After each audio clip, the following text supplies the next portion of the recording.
Bom, pessoal, boa tarde. Vamos dar início à nossa tarde de aulas. E hoje nós vamos falar sobre a função linear, função afim, né? O que se resume à função do primeiro grau, um tema muito cobrado na prova. Vamos falar também sobre a função polinomial do segundo grau e ainda pretendo entrar na função exponencial também, ok? Então, começando a nossa aula, eu vou falar agora sobre a função linear. A primeira coisa que a gente precisa estar atento é o fato de que a palavra função ela está associada à relação. E as relações entre grandezas, elas podem ocorrer de diversas formas. E dependendo da característica das funções, elas têm um modo diferente de se representar através da sua equação e um modo diferente de se representar através do seu gráfico. Ok? Então, quando a gente fala da função linear, é importante você guardar a seguinte característica fundamental dessa função. Né? Nela, a gente trabalha com grandezas, essa é a característica principal, viu? Grandezas diretamente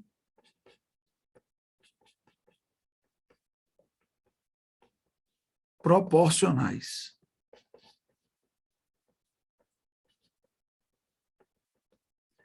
Essa é a característica principal da função afim, da função linear, perdão. Ela trabalha com grandezas diretamente proporcionais. Micael, o que é que isso vai significar para a gente na hora da função? Bom, primeiro, a gente tem que estar atento a como é que a gente faz para representar grandezas que são diretamente proporcionais. A gente já sabe que quando duas grandezas são diretamente proporcionais, a gente tem uma razão constante entre elas. Então, a razão de y para x vai ser constante, né? E essa constante é igual a um valor k, ok? E aí, nesse caso aqui, eu vou trocar esse valor k por uma letrinha mais apropriada para o assunto. Eu vou usar aqui uma constante como sendo a. Se x e y são diretamente proporcionais, então a gente vai representá-los assim. Logo, já que x multiplicado por a vai ficar igual a y, ou então, já que o y dividido por x dá a gente pode dizer que o y é igual a multiplicado por x. Pronto, então, quando a gente trabalha com função linear, o que é que a gente tem que guardar? Que ela envolve grandezas diretamente proporcionais. Primeiro ponto. Segundo ponto, que a equação dessa função ela é descrita exatamente como eu destaquei aqui. Ok? Essa função aqui é uma função linear. E aí eu quero fazer só mais uma observação aqui para justificar algumas coisas para a gente. Ó, eu vou pensar em começar a fazer uma tabela. Não vou fazer essa tabela até o final, não, mas eu vou começar a fazer a tabela. Eu vou começar a atribuir para x alguns valores e vou ver o que é que vai acontecer com o valor de y. Só que eu só vou atribuir a x um único valor, que é o que eu preciso agora. Na função linear, toda vez que o x for zero, o valor de y vai ser y igual a multiplicado por zero. Ou seja, o valor de y vai ser zero. Bom, na verdade, o que eu queria destacar era apenas isso daqui. Eu vou, inclusive, até apagar isso aqui também. E por que é que eu quero destacar essa informação? Porque no caso da função linear, o gráfico dessa função é sempre uma reta. Mas não é uma reta qualquer, não. É uma reta que, obrigatoriamente, ela tem que passar aqui na origem. Aqui na origem. Beleza? E aí é importante que você entenda, né? No eixo das abscissas, nós vamos ter uma grandeza, e essa grandeza ela é diretamente proporcional né? A grandeza y que está marcada aqui no eixo vertical, ok? E aí, mais uma vez, eu quero destacar, para cada ponto que você pegar do gráfico, você vai ter um valor de x associado a um valor de y. Guarda isso aqui, gente. Como as grandezas são diretamente proporcionais, a gente pode dizer que se você pegar o valor y1 e dividir pelo valor x1, você vai encontrar aquela mesma constante A que a gente tinha determinado antes. Beleza? As grandezas relacionadas são diretamente proporcionais. Característica exclusiva da função afim. Perdão, gente, da função linear. Função afim é outra coisa. É o que eu vou agora começar a falar com vocês. Beleza? Bom, função afim, ela é diferente da função linear em uma característica importante. Tem uma coisa que só ocorre na função linear, é que as grandezas são diretamente proporcionais. A questão não vai precisar dizer isso para você, você já vai ficar ciente disso. Beleza? Outra coisa, percebam uma diferença aqui já de imediato, é que o gráfico da função afim, ele também é uma reta, mas ele não vai passar pela origem. Vai passar por um ponto do eixo y, certo? Que não é a origem, ok? E vai passar também aqui em algum ponto no eixo das abscissas, beleza? Bom, Micael, o que é que tem a função afim, que faz dela ser única? Preste atenção no que eu vou dizer aqui, viu? Eu vou dizer duas coisas. A primeira delas,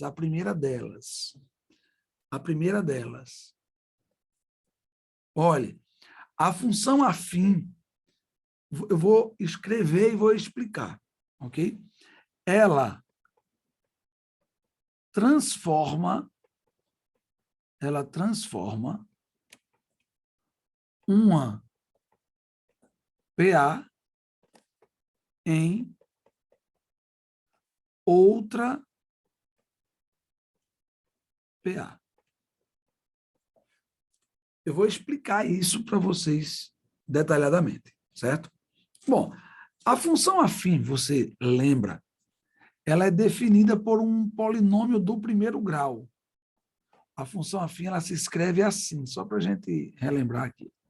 Y igual a A multiplicado com X mais B. Ok? Perceba, se você for comparar a equação da função linear com a da função afim, você vai perceber que a diferença ocorre exatamente aqui, nesse coeficiente B. Ok? Agora eu vou explicar para vocês o que significa dizer que uma função do primeiro grau, afim, transforma uma PA em outra PA. Eu vou pegar aqui, eu vou fazer uma linha aqui para separar, viu, gente? Só para não confundir aqui. Fazer uma linha aqui separando. E eu vou colocar aqui um exemplo de uma função afim. Eu queria que alguém colocasse aí no texto, no bate-papo, a equação que eu vou usar aqui. Eu quero que você mesmo escolha. Coloque aí, o que você quiser, que tenha esse formato daqui. 3x menos 1, o que você botar aí vai servir para mim. Então, estou esperando alguém colocar aí uma equação de uma função do primeiro grau. Ok?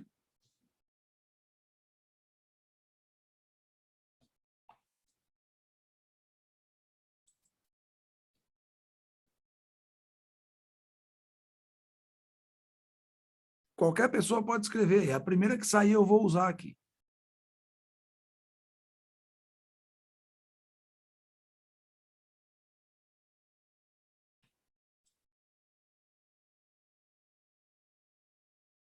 Pronto. Gabriel colocou aqui a seguinte. 5x mais 10. 5x mais 10. E eu vou usar esse exemplo do Gabriel. E eu vou mostrar o que significa dizer que uma PA é transformada em outra PA pela função do primeiro grau. E quero dizer para vocês, se você perceber isso na hora do exercício, vai facilitar muito a sua vida. Então, eu vou atribuir a x aqui valores em PA, ok? Vou botar assim, ó, 1 mais 3 vai dar 4, 4 mais 3 vai dar 7, 7 mais 3 vai dar 10. Eu vou fazer esses cálculos de cabeça. Na verdade, eu vou até anotar aqui e depois eu vou apagar, certo?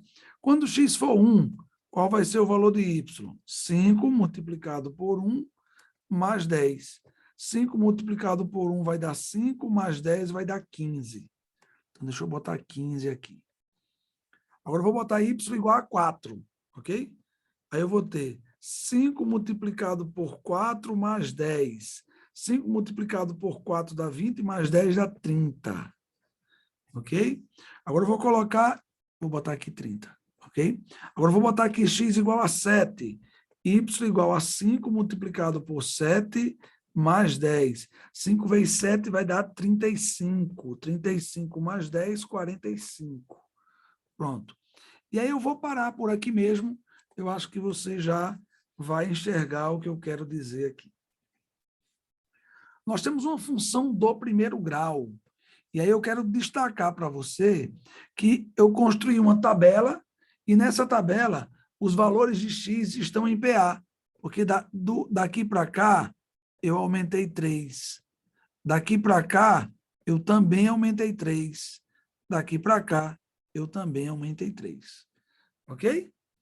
Quando você vai olhar os valores de y, você vai perceber o seguinte, que do 15 para o 30 você aumentou 15.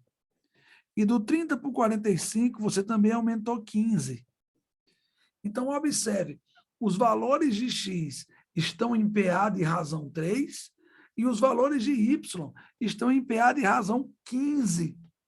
Então, 15 mais 15, 30, 30 mais 15, 45, 45 mais 30, isso aqui vai dar 60.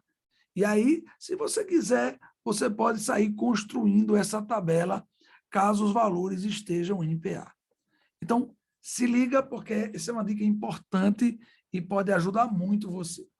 Mas eu tinha dito que são duas características da função afim.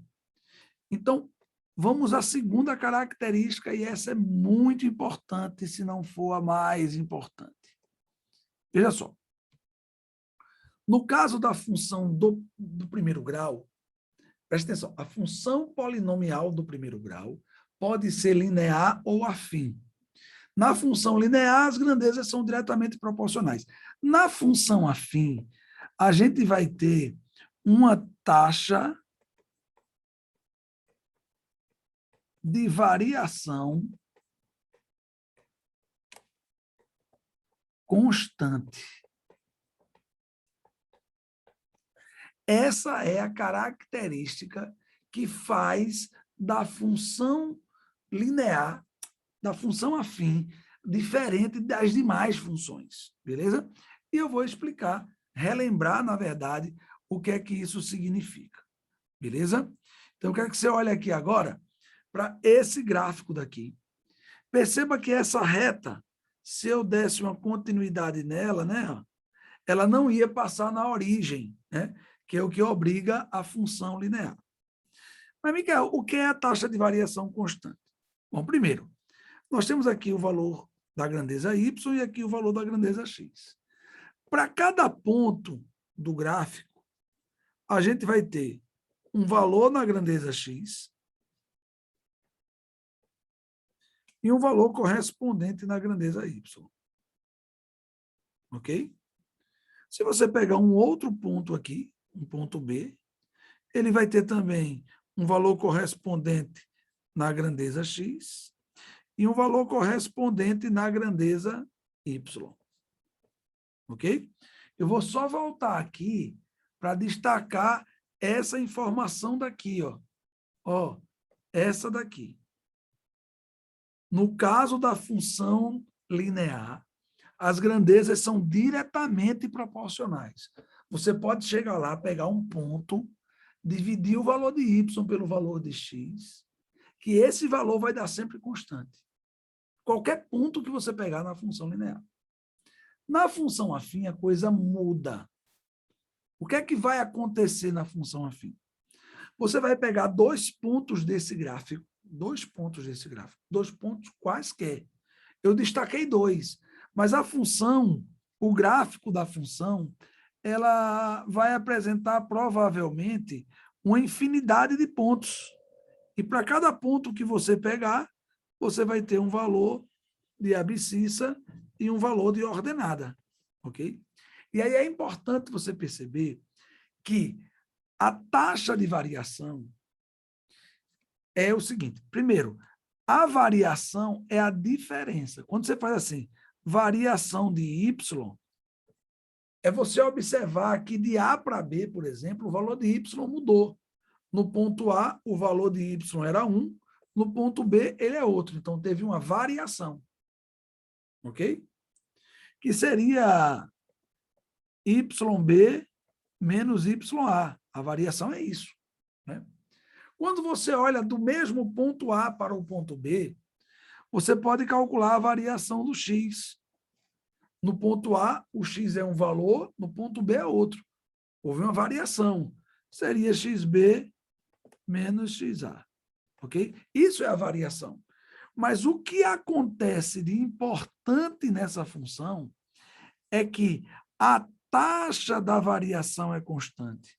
Micael, o que é que isso significa dizer? Que a variação do y dividido pela variação do x, que é o que gera a taxa, isso vai gerar um valor constante. Sempre. Sempre. E não vai mudar nunca. E essa é a característica principal da função afim, da função do primeiro grau. Beleza? Ok. Essa diferença será perceptível em dois momentos. Primeiro momento é através do gráfico, que na função linear ele passa pela origem. E na função afim, ele não vai passar pela origem. Né? Agora, vamos falar mais sobre essa equação daqui e sobre o gráfico. Primeiro, esse coeficiente B que você está vendo aqui, esse coeficiente B, ele é chamado de coeficiente linear. E ele será sempre igual ao valor de y do ponto onde a reta vai tocar o eixo y. Sempre. Sempre. Já esse outro ponto daqui é o ponto onde a gente tem o valor de x que faz com que o y seja igual a zero. E na função, quando o y é zero, o valor de x é chamado de raiz. Né? Então, como toda função que se preza, quando você vai determinar a raiz de uma função, você quer o valor de x que faz o y ser zero. Se o y é zero, você tem isso daqui igual a zero. Ou seja, ax igual a menos b e x é menos b sobre a. Então, a gente pode dizer que esse valor aqui é menos b sobre a também. Tem uma outra coisa aqui que pode servir para a gente, que é o seguinte. Essa reta, o seu gráfico, vai tocar aqui, ó, vai formar com o eixo x um ângulo. Esse ângulo, ele é chamado de inclinação. Ele é chamado de inclinação. E caso você saiba a tangente desse ângulo, né? A tangente desse ângulo, peraí, a tangente desse ângulo alfa vai coincidir com o valor de A. Esse valor de A aqui, viu, gente? É esse mesmo daqui, que também pode ser obtido pela taxa de variação. Lembre, variação é diferença. A taxa é a razão, é a divisão que ela é constante. Beleza? Então, essas aí são as características matemáticas da função do primeiro grau. Vou voltar aqui agora e eu quero falar com vocês sobre as características da função do segundo grau. O que é que ela faz de diferente das demais funções, né? Bom, as funções elas diferem pelo seu gráfico, elas diferem pela sua equação e diferem pela sua característica, certo? No caso da função do segundo grau, a característica definidora dela é um pouquinho mais trabalhosa, certo? Vamos aqui falar no momento oportuno. Bom, primeiro, vamos relembrar a equação dessa função, né? Que é um polinômio do segundo grau. Se escreve assim, a multiplicado com x ao quadrado, mais b multiplicado com x, mais c. Ok? E nesse caso, o valor de a tem que ser diferente de zero. O valor de a é esse coeficientezinho daqui. Beleza? Bom, como toda função que se preza, a função do segundo grau também tem as suas possíveis raízes, né? E também não é nenhuma novidade para a gente que para determinar as raízes da função a gente usa a fórmula de Bhaskara, né? Vamos anotar aqui a fórmula de Bhaskara, todo mundo conhece, mas eu vou anotar. x1 é igual a menos b mais a raiz de delta sobre 2a, e o x2 é menos b, né? Menos raiz de delta sobre 2a. Não é nenhuma novidade isso aqui para vocês, nenhuma novidade. Mas a gente sabe que o delta é importante. Quando o delta é zero, as raízes são iguais, né? Ou seja, a raiz x1 é igual a x2, né? Já que o delta é zero, ele vai fazer com que esse termo aqui vire zero e com que esse termo aqui também vire zero. E aí as raízes são iguais e a menos b sobre 2a. Ok? Quando o delta é menor que zero, ele é negativo. Como a raiz quadrada não pode ser calculada para número negativo, né? E o delta está dentro da raiz, então não vai existir, né? Não vai existir raízes reais. E quando o delta é positivo, Micael? Quando o delta é positivo, a gente tem duas raízes, duas. E essas duas raízes, elas são representadas no ponto da interseção que a parábola vai ter com o eixo x. Então, aqui ficaria, por exemplo, a raiz x1 e aqui ficaria a raiz x2. Ok? Basicamente é isso. Outra coisa importante, você não pode esquecer isso de jeito nenhum, né? Aquela relação de soma e produto das raízes, né? A soma das raízes é menos b sobre a. E o produto das raízes é c sobre a. E a gente tem aqui uma dica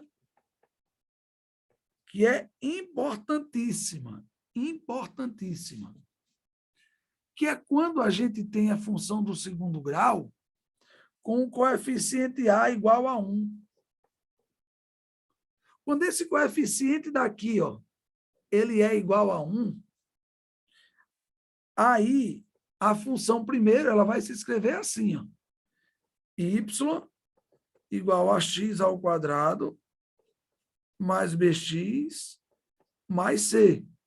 Aí tem uma enorme vantagem aqui, que é o fato de que a soma das raízes, nesse caso, né, a soma das raízes vai ser menos b sobre a, que é 1. Como a é 1, vai ser menos b. E o produto, que é c sobre a, já que o a é 1, vai ser c. O que é que eu estou querendo dizer para vocês? É que quando o coeficiente a é igual a 1, a gente pode achar as raízes mais rápidas, sendo dois números que somados, que multiplicados vai dar o valor do coeficiente c e que somados vai dar, olha só para cá, vai dar não o coeficiente B, mas o oposto do B. Guarda isso, que isso é importante. Beleza? Outra coisa que a gente precisa saber da parábola, da função, desculpa. O gráfico dela é uma parábola, que pode ter a concavidade para baixo ou para cima. Quem decide essa concavidade é esse coeficiente A, que é o coeficiente mais importante, é o coeficiente dominante. Beleza? Ele decide se a parábola é para baixo ou para cima. Quando a parábola tem concavidade voltada para baixo, o A é negativo. Quando a parábola tem concavidade, a boca dela é para cima, o A é positivo. Quando toca o eixo X tem raízes, esse ponto daqui, você não pode esquecer, é o vértice da parábola. Ele é o ponto que, dependendo da concavidade, né, será o ponto máximo. Se a concavidade for para baixo, o vértice vai estar lá em cima. Vai estar lá em cima, como aqui no desenho. Ok? Agora. 9,628. 17,26. Só ele se chama. Se lá no microfone. Agora, se a concavidade for para baixo, o vértice vai estar lá embaixo. Quando a gente fala que o ponto é máximo, é uma expressão errada, porque é como se a gente dissesse que o ponto é maior do que os outros. Ele é o ponto de máximo. Micael, em que sentido de máximo? Porque ele é o ponto de todos que está associado ao maior valor de y, que a gente chama de y do vértice. Ok? Que a gente chama de y do vértice. Beleza? Qualquer outro ponto da parábola vai ter o y do vértice menor. Vai ter o y menor, desculpa, porque só esse ponto tem o y do vértice. Mas se o ponto não é o vértice e a parábola tem concavidade voltada para baixo, o y associado ao ponto vai ser menor do que esse. Como é que a gente calcula o y no vértice? O y do vértice é calculado como menos delta sobre 4A. Né? Outra coisa, esse ponto também tem associado a ele o x do vértice. O x do vértice tem nada a ver com x máximo ou mínimo. É simplesmente o valor de x que faz você encontrar o y no vértice. Como é que a gente calcula o x do vértice? No caso do x do vértice, a gente tem duas maneiras. Uma delas é menos b sobre 2a. Essa formulazinha daqui. Ok? A outra maneira, ela é bem importante de se falar. Porque, veja só, no caso da função de segundo grau, o gráfico dela, a parábola, ele é uma figura simétrica. E essa linha que eu estou tracejando aqui, ó, que passa pelo vértice, ele divide a parábola exatamente ao meio. De tal maneira que a distância que você vai ter do x do vértice para a raiz x2 vai ser a mesma distância que você vai ter do x do vértice para a raiz x1. Então, a gente também pode achar o x do vértice, só para relembrar, como sendo x1 mais x2 dividido por 2. Ok? Tudo vai depender do que você tem em mãos para fazer a sua conta. Ok? Beleza. Ó, só uma observação aqui. Quando você vai achar o y no vértice, é possível que você tenha um pouquinho mais de trabalho, porque você vai ter que calcular o delta para depois usar essa fórmula. Então, dependendo do valor de x do vértice que você encontrar, vamos dar um exemplo. Se o x do vértice é um número inteiro, bonitinho, bom de trabalhar, talvez seja melhor você achar o y no vértice assim. Você vai pegar a equação da função e vai substituir no lugar do x, o x do vértice. Faz as continhas maravilhosas e você vai calcular também o y no vértice. Beleza? Agora, para a gente fechar essas características, tem mais alguma coisa para a gente falar, mas para a gente fechar aqui, a função de segundo grau, além dessa forma daqui, que é a chamada forma polinomial, a gente também tem a forma fatorada. Essa forma fatorada, é uma maneira de escrever a função de segundo grau que nem sempre vai ser possível. Porque para você usar, você vai precisar das raízes. Você vai usar as raízes. Aí a grande pergunta é, a função tem raízes obrigatoriamente? A resposta é não. Então, se ela não tem raízes obrigatoriamente, então nem sempre você vai ter a forma fatorada. Então, para você ter a forma fatorada, você tem que usar as raízes. E a forma fatorada se escreve assim. Se liga aí. Ó, y igual a multiplicado por x menos x1 ou x menos x2. A palavra fatorada vem de multiplicação, viu, gente? Então, você tem aqui uma multiplicação. Ó. E o interessante é que na forma fatorada, você pega as raízes e coloca aqui, ó. E o único coeficiente que você usa é o coeficiente A, que é o coeficiente dominante, que é o coeficiente mais importante. Ok?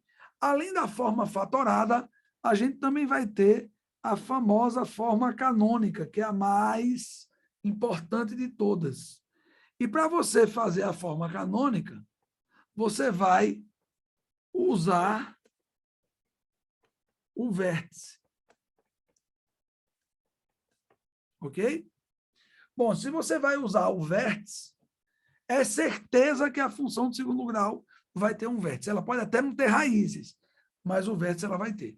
E ela se escreve assim.